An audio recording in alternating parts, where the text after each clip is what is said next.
Hello students, तो कैसे आप सभी लोग आ गए आप सभी के सामने एक नए टेस्ट सीरीज के साथ, जो कि क्लास 12 का चैप्टर 12 का पहला टेस्ट सीरीज है। इससे पहले मैंने क्लास 12 के चैप्टर 1, 2, 3, 4, 5, 6, 7, 8, 9, 10, 11 तक के सारे टेस्ट सीरीज दे रखे हैं। अगर आप लोगों ने उसे अटेंड नहीं किया है तो उन सारे टेस्ट सीरीज के प्लेलिस्ट के जो लिंक है यहाँ आई बटन पे मिल जाएंगे, आप यहाँ से क्लिक करके उसे अटेंड कर सकते हैं। फिलहाल हम लोग इस टेस्ट सीरीज को अटेंड करते हैं बिना देरी किए हुए। तो चलिए देखते हैं, ये टेस्ट सीरीज हमारे सामने ऑब्जेक्टिव को ला रहा है और देखते हैं ऑब्जेक्टिव क्या कहता है। कहता है monoclonal antibodies are obtained. Monoclonal antibodies प्राप्त की जाती है। बेटा कहाँ से प्राप्त की जाती है, कैसे ना? From one parent for one antigen, एक प्रतिजन के लिए एक पैतृक से, या from different parent for one antigen, एक प्रतिजन के लिए विभिन्न पैतृकों से, या from one parent for infinite alleles, है ना, अनित प्रतिजनों के लिए एक पैतृक से, या from multiple parent for multiple alleles, अनेक प्रतिजनों के लिए अनेक पैतृक से। बताओ बेटा क्या चीज से प्राप्त होता है मोनोक्लोनल एंटीबॉडीज? आपके पास 4 ऑप्शन है क्वेश्चन नंबर फर्स्ट के। बताइए सही आंसर क्या हो जाएगा, फटाफट बताओ बेटा क्या होगा इसका सही आंसर।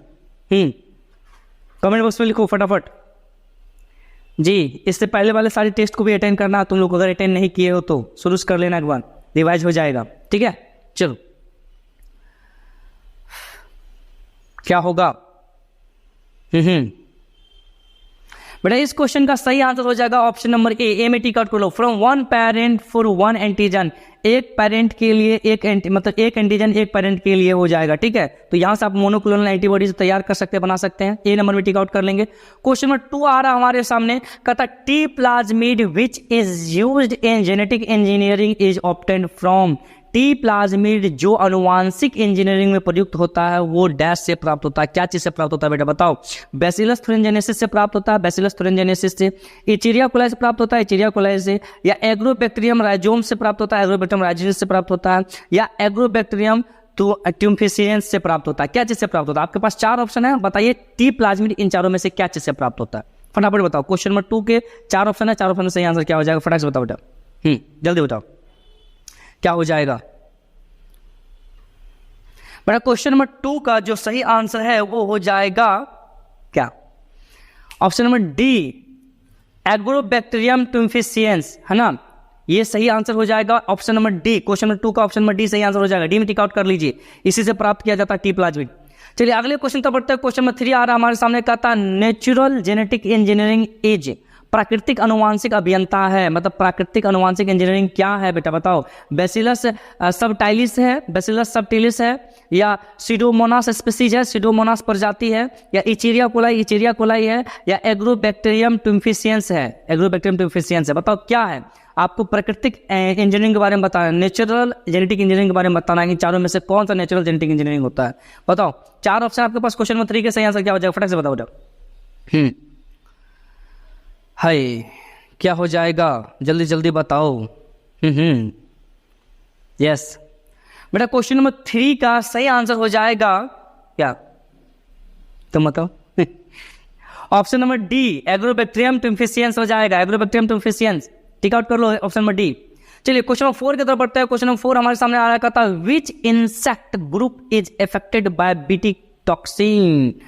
बीटी विष का प्रभाव किन कीट वर्ग पर पड़ता है? मतलब कहता है बीटी टॉक्सिन मतलब एक प्रकार का जहर है जो कीड़ों को मारने के लिए होता है। किस प्रकार के कीड़ों को यह मारता है ना? लेपिडोप्टेरॉन, कोलियोप्टेरॉन, या डेप्टेरॉन, या ऑल ऑफ दीज। बताइए क्या होगा? लेपिडोप्टेरॉन, कोलियोप्टेरॉन, डेप्टेरॉन, या इनमें सभी। क्या हो जाएगा? 7 आपके पास 4 ऑप्शन दिए हुए हैं। चार में से क्या सही आंसर हो जाएगा? आपको कमेंट बॉक्स में लिखने हैं। इसमें इंसेक्ट का ही नाम दिया हुआ है, बताइए कौन से इंसेक्ट को यह सबसे ज्यादा हानि करता है। क्वेश्चन नंबर 4 के 4 ऑप्शन आपके सामने है, बताओ। आपको जानकारी के लिए बता दें, ये सभी कीड़े जो है पौधे पर अटैक करते हैं, पौधे को नुकसान पहुंचाते हैं। इसीलिए जो बीटी टॉक्सिन है, बीटी विष है, वो इन सभी पे अटैक करता है। इसलिए ऑप्शन नंबर डी को टिक आउट कर लेंगे आप लोग, ठीक है। ऑप्शन नंबर डी होगा। चलिए अब आगे आते हैं क्वेश्चन नंबर 5 के साथ। क्वेश्चन नंबर 5 कहता है, in the transfer of foreign DNA in crop plant generally used फसलीय पौधों में विदेशी डीएनए के स्थानांतरण में सामान्यतः प्रयोग में लाए जाते हैं। बताओ, फसली पौधे जो होते हैं, जो क्रॉप प्लांट होते हैं, फसल वाले पौधे, उसमें बाहर से जो डीएनए हम लोग डालते हैं वो जनरली यूज होते हैं। किस में यूज होते हैं बेटा बताओ? तो हमारे सामने 4 ऑप्शन है। 4 ऑप्शन में से जो पहला ऑप्शन है वो है ट्राइकोर्मा हार्जियनम, ट्राइकोर्मा हार्जियनम। और दूसरा ऑप्शन है मिलोइडोगाइना इंकॉग्निटा, मिलोइडोगाइना इंकॉग्निटा। तीसरा नंबर में है एग्रोबैक्टीरियम ट्यूफिशियंस, एग्रोबैक्टीरियम ट्यूफिशियंस। और जो चौथा नंबर है पेनिसिलियम एक्सपेंटेंसम। ठीक है, तो आपके सामने कुल मिला के 4 ऑप्शन है। तो बताइए कि बाहर से आने वाले डीएनए क्रॉप प्लांट में किसका यूज होता है? जी, एक्सपेंशन, पेनिसिलियम एक्सपेंशन का यूज होता है, मिलोइडोगाइन्स इंकॉग्निटा का यूज होता है, और ट्राइकोकोर्मा हार्जियनम का यूज होता है, एग्रोबैक्टीरियम ट्यूफिशियंस का यूज होता है। किसका यूज होता है बताओ बेटा? क्वेश्चन नंबर 5 का जो सही आंसर है वो हो जाएगा, बताओ बेटा जल्दी जल्दी बताओ क्या हो जाएगा? इसका सही आंसर हो जाएगा ऑप्शन नंबर सी। जी हाँ, एग्रोबैक्टीरियम ट्यूफिशियंस, इसका सी सही आंसर हो जाएगा। टिक आउट कर लीजिए क्वेश्चन नंबर 5 का ऑप्शन नंबर सी, इनका यूज किया जाता है। चलिए आगे क्वेश्चन नंबर 6 आता है हमारे सामने, कहता है इन ट्रांसजेनिक एनिमल, ट्रांसजेनिक जंतुओं में जो ट्रांसजेनिक एनिमल है उसमें क्या ट्रांसफर करता है? क्वेश्चन नंबर 6 हमारे सामने आ रहा है, कहता है foreign DNA is present in all their cell, विदेशी डीएनए इनके सभी कोशिकाओं में होता है, या foreign RNA is present in all their cell, विदेशी आरएनए इनकी सभी कोशिकाओं में होता है, foreign DNA is present in some of their cell, विदेशी डीएनए इनके कुछ कोशिकाओं में होता है। Both B and C, B एवं सी दोनों, क्या होगा जल्दी बताओ बेटा? आपके सामने 4 ऑप्शन है। इस क्वेश्चन के कौन सा चीज डाला जाता है ट्रांसजेनिक एनिमल में? कौन सा चीज होता है बताओ, जल्दी जल्दी बताओ। क्वेश्चन नंबर 6 के सही आंसर क्या हो जाएंगे? कमेंट बॉक्स आंसर दो फटाफट। इस क्वेश्चन के सही आंसर हो जाएंगे option number A, foreign DNA is present in all their cell. सब उनके सभी सेल में फॉरेन डीएनए होंगे, मतलब बाहरी सेल, बाहरी डीएनए जो बाहर से डीएनए आ रहे हैं वो सारे डीएनए इनके सभी सेल में होंगे। ठीक है, चलिए क्वेश्चन नंबर 7 हमारे सामने आ रहा है, कहता है if a protein coding gene is expressed in a heterozygous host, it is called recombinant protein, heterogeneous protein, antibiotics, none of these।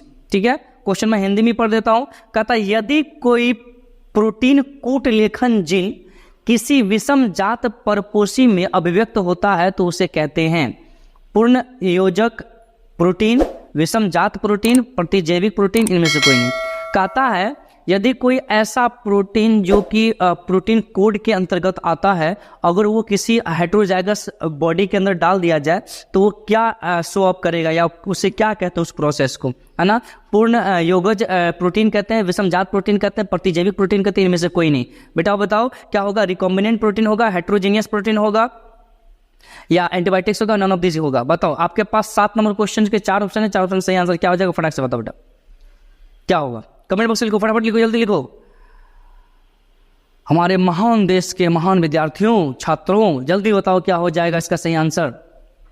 Question number 7 के सही आंसर हो जाएंगे ऑप्शन नंबर ए में टिक आउट कर लो, रिकॉम्बिनेंट प्रोटीन। जी हाँ, recombinant protein कहलाएगा ये, जो कि हेटेरोजाइगस होस्ट के बॉडी में डाला जाएगा। ठीक है, तो क्वेश्चन नंबर 8 हमारे सामने आ रहा है, कहता है which of the following is not a carrier in DNA rodenticide. ठीक है, मैं हिंदी में पढ़ देता हूं, इनमें से कौन डीएनए कृंतकीकरण में वाहक नहीं है? मतलब ये कई सारे डीएनए का नाम है, इसमें से कौन सा डीएनए जो है रोडेंटिसाइड के अंतर्गत नहीं आता या उसके अंतर्गत नहीं होता है, वाहक उसका नहीं है? BAC and YAC। ठीक है, बी नंबर में आ रहा है एक्सप्रेशंस कैरियर, सी नंबर में आ रहा है TDNA, और डी नंबर में नन। मतलब कि BAC एंड YAC, ठीक है, बैक्टीरिया आर्टिफिशियल कोडिंग आ जाएगा, ईस्ट आर्टिफिशियल कोडिंग आ जाएगा। ठीक है, उसके बाद अभिव्यक्ति वाहक हो जाएगा, उसके बाद TDNA होगा, उसके बाद कोई नहीं। इनमें से क्या होगा बेटा आपको बताना है। क्वेश्चन नंबर 8 के क्या सही आंसर हो जाएंगे फटाफट बताओ। बताओ, कमेंट बॉक्स में लिखो आंसर, क्या होगा इसका सही आंसर? हाय बेटा, इस क्वेश्चन के सही आंसर हो जाएंगे, जी हो जाएंगे ऑप्शन नंबर ए। जी हाँ, BAC एंड YAC इसके सही आंसर हो जाएंगे। इसको टिक आउट कर लें, क्वेश्चन नंबर 8 का सही आंसर ए। जी चलिए, क्वेश्चन 9 की तरफ बढ़ते हैं। क्वेश्चन 9 आ रहा है सामने, कहता है RNAi is used in plant to control pathogens. RNAi का प्रयोग रोगाणुओं को नियंत्रित करने हेतु पौधे में किया जाता है। तो बताओ कि किस प्रकार के पौधे में इसका यूज किया जाता है बीमारी को रोकने के लिए? टोबैको तंबाकू में, मैंगो आम में, पोटैटो आलू में, पॉपी या पॉपी प्लांट में? बताओ जल्दी। क्वेश्चन नंबर 9 का सही आंसर क्या हो जाएगा फटाक से बताओ। किस चीज को, किस पौधे की बीमारी को रोकने के लिए? कमेंट बॉक्स में आंसर लिखो बेटा फटाफट, जल्दी बताओ। टाइम ही खत्म हो रहा है, जल्दी जल्दी बताओ बेटा। इस क्वेश्चन का सही आंसर हो जाएगा क्या? इस क्वेश्चन का सही आंसर हो जाएगा ऑप्शन नंबर ए, टोबैको। जी हाँ, तंबाकू जो पौधे होते हैं उनके अंदर जो रोगाणु है, जो बीमारी फैलाने वाले पैथोजन है, उनको कम करने के लिए, खत्म करने के लिए, नियंत्रित करने के लिए इसका यूज किया जाता है RNAi का। ठीक है, चलिए अगले क्वेश्चन तो बढ़ता है। क्वेश्चन नंबर 10 हमारे सामने आ रहा है, जो कि ऑब्जेक्टिव इस टेस्ट का लास्ट ऑब्जेक्टिव है। कहता what is hybridoma working for? Hybridoma किसके लिए कार्यरत है? बताओ, हाइब्रिडोमा किसके लिए कार्यरत है ना? For production of somatic hybrids, कायिक संकर के उत्पादन के लिए, for killing cancer cell, cancer कोशिकाओं को मारने के लिए, या फॉर सिंथेसिस ऑफ एंटीबायोटिक्स, प्रतिजैविक के संश्लेषण के लिए, for synthesis of monoclonal antibodies. ठीक है, मोनोक्लोनल प्रतिरक्षी के संश्लेषण के लिए। बताइए बेटा, किसके लिए हाइब्रिडोमा का यूज होता है? हाइब्रिडोमा किसके लिए काम करता है? Question number 10 last objective, 4 option आपके सामने, बताइए किसके लिए? जल्दी जल्दी बताओ बेटा, आपके पास 4 ऑप्शन है, फटाफट बताओ, कमेंट बॉक्स में आंसर लिखो। जल्दी जल्दी बेटा। इस क्वेश्चन के सही आंसर हो जाएंगे option number D, for synthesis of monoclonal antibodies. Monoclonal प्रतिरक्षी के संश्लेषण के लिए यूज होता है किसका बेटा? हाइब्रिडोमा का। याद कर लेंगे इसको, क्वेश्चन नंबर 10 को, option number D tick out करेंगे, डी। चलिए अगले स्टेप को तो बढ़ते हैं, जो कि इस टेस्ट का दूसरा स्टेप है। और मैं आपको बता दूं, इस स्टेप में आपको मिलने वाले हैं 5 सब्जेक्टिव क्वेश्चन, 2-2 मार्क्स के, जो कि एग्जाम के वैल्यू बेस्ड के लिए बहुत ही इंपॉर्टेंट है। और इन सभी क्वेश्चंस के आंसर आपको पीडीएफ के फॉर्म में टेलीग्राम पे मिल जाएगा। टेलीग्राम पे एक चैनल है जिसका नाम है जेनेटिक बायो क्लासेस, तो वहां पे आप क्लिक करेंगे। अगर आपको वहां से नहीं मिल रहा है तो उसका लिंक मैं आपको इसी वीडियो के कमेंट बॉक्स में डाल दूंगा, तो आपको वहां से मिल जाएगा। सारे आंसर वहां से लिख लेंगे और उसे याद भी कर लेंगे। फिलहाल हम लोग समझ लेते हैं ये क्वेश्चन क्या क्या रहा है। कहता व्हाट इज मॉलिक्यूलर प्रोब्स? आणविक जॉब क्या है, मतलब कि आणविक जांच क्या है? आणविक जांच के बारे में पूछ रहा है, मॉलिक्यूलर प्रोब्स के बारे में पूछ रहा है, जिसलिए कि आपको डीएनए के बारे में चर्चा करना, कई प्रकार के एंजाइम के बारे में चर्चा करना। ठीक है, आगे कहता है क्वेश्चन नंबर 2 कहता है डिफाइन फ्लेवर सेवर टोमेटोज। ठीक है, फ्लेवर सेवर टमाटर को परिभाषित कीजिए। ये टोमेटो के बारे में पूछा जा रहा है, फ्लेवर सेवर टोमेटोज के बारे में, उनके बारे में लिखने का। तीसरा नंबर क्वेश्चन कहता है व्हाट इज आर्टिफिशियल सीड? कृत्रिम बीज क्या होता है? जो आर्टिफिशियल सीड होता है, जो हम लोग बनाते हैं लैब के अंदर, उसके बारे में पूछा जा रहा है। क्वेश्चन नंबर 4 आ रहा है हमारे सामने, कहता है राइट और not on monoclonal antibody, mention it's use. बेटा बार बार मोनोक्लोनल एंटीबॉडीज के बारे में पूछा जा रहा है, ये बहुत इंपॉर्टेंट क्वेश्चन है, इसको आप लोग नोट करिए लोग एग्जाम में। ठीक है, एग्जाम के लिए मोनोक्लोनल एंटीबॉडीज पे नोट लिखने का रहा है, इसका कहाँ का उपयोग होता है उसके बारे में पूछ रहा है। अगला आता है क्वेश्चन नंबर 5 कहता है explain genetic engineering approval committee. ठीक है, जेनेटिक इंजीनियरिंग अनुमोदन समिति को समझाइए। जेनेटिक है ना, जेनेटिक इंजीनियरिंग को जो अप्रूवल मिला था कमेटी के जरिए, जो कमेटी सब इसको काम कर रहा है इस पे, है ना, उनके बारे में हमसे पूछ रहा है कि क्या होता है। ठीक है, अब हम आ रहे हैं इस टेस्ट के लास्ट स्टेप की तरफ, जो कि मैं हर एक टेस्ट सीरीज में एक क्वेश्चन लॉन्ग दे देता हूं 5 मार्क्स का, जो कि बड़ा मजेदार होता है। तो देखते हैं क्या कहता है क्वेश्चन। कहता है व्हाट इज ट्रांसजेनिक प्लांट? बेटा ट्रांसजेनिक प्लांट किसे कहते हैं? सबसे पहले कोई मेडिसिन वगैरह, कुछ एंजाइम वगैरह कुछ भी बनाते हैं, तो किसी न किसी प्लांट पर हम लोग यूज करते हैं कि देखते हैं इस पर काम कर रहा है कि नहीं कर रहा, उसके बारे में। Explain in brief about paste resistant BT cotton plants, है ना। आपको पेस्ट रेसिस्टेंट मतलब कि आपको कीड़े वगैरह उस पर ना आए पौधे पे, उस पौधे के बारे में हमको बताना है कि वो इस प्रकार के पौधे हम लोग किस प्रकार से डेवलप कर सकते हैं, बीटी कपास के बारे में। ठीक है, तो ये सारी चीजें जो क्वेश्चन है, ये सारे क्वेश्चन के आंसर आपको पीडीएफ के फॉर्म में वहीं मिल जाएंगे टेलीग्राम पे, तो आप वहां से उसे अटेंड कर सकते हैं, लिख सकते हैं। तो आज के टेस्ट में हम लोग यहीं रुकते हैं, फिर मिलेंगे नेक्स्ट टेस्ट सीरीज के साथ, नेक्स्ट वीडियो के साथ। तब तक के लिए थैंक यू।